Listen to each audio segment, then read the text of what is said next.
The 2023 NCAA tournament bracket was unveiled. I'm joined by the NCAA Volleyball Committee Chair, Holly Strauss-O'Brien. Holly, what are your overall thoughts on the bracket this year? It's going to be an exciting tournament, that's for sure. The parity is unbelievable. It's going to lead to a really unpredictable and exciting national championship. So take us through the top. Obviously, we'll start with the top four seeds. What were the discussions around the top four teams and the order? Yeah, so Nebraska, as everyone knows, they've held their own at the number one spot all season long. Wisconsin just handed to them their first loss on Friday night, which helped Wisconsin solidify a spot in the top four. Stanford at the 2 spot edged out Wisconsin with overall strength of schedule, winning the last 9 out of 10 games versus Wisconsin's 8. And it's a fun top four right there. So as for the top 16 seeds, Florida makes it in at number 16. That's probably the biggest thing that stands out to me there. Take me through that conversation. Obviously, Florida won a ton of top 10 teams earlier in the season before some injuries. So what were the conversations around them over some teams like Penn State, Georgia Tech? Absolutely. At the end of the day, you got to look at Florida's entire body of work. Yes, they have 2 starters sidelined, but they have one of the toughest strength of schedules in the non-conference. And they've got some really top impactful wins as well. So we did not deviate from our criteria. We stayed consistent with it, and they locked themselves up in that 16th spot. And that was a really tough, heavy conversation that lasted 3 days, but we got there. And at the end of the day, Florida made it. So obviously, last 10 matchups is a secondary criteria. So that was something that you would only go to if you couldn't decide based on the primary, right? So was that kind of what happened with Florida?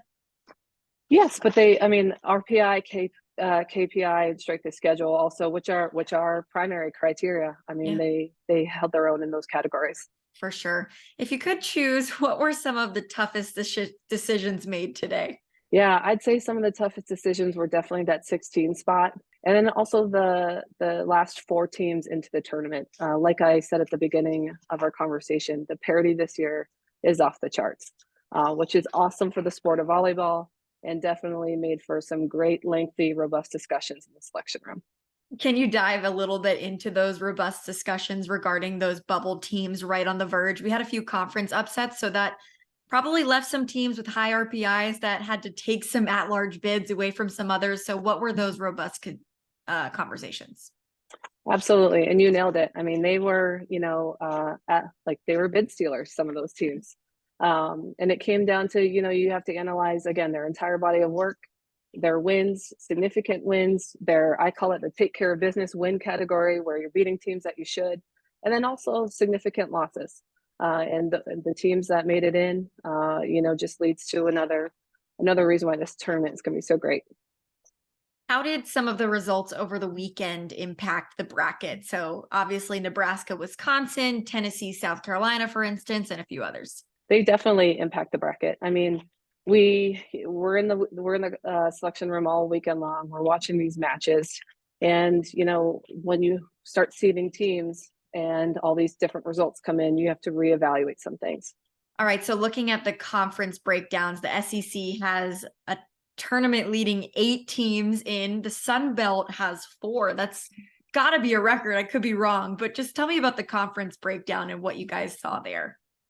Yeah, it's not so much about like the conference breakdown. It's just about the teams that are really putting in those, great seasons. And I hate to keep using the word parity, but that's really what it is. You've got teams taking care of business, winning day in and day out, and there's lots of upsets. So sometimes it doesn't come down to just what your team has done. It comes down to also what's another team doing and who are they upsetting, and how does that impact your fate in the tournament. Looking ahead, what are some of the potential matchups in the bracket that the committee will be most looking forward to? We've got some fun ones and a few rematches potentially.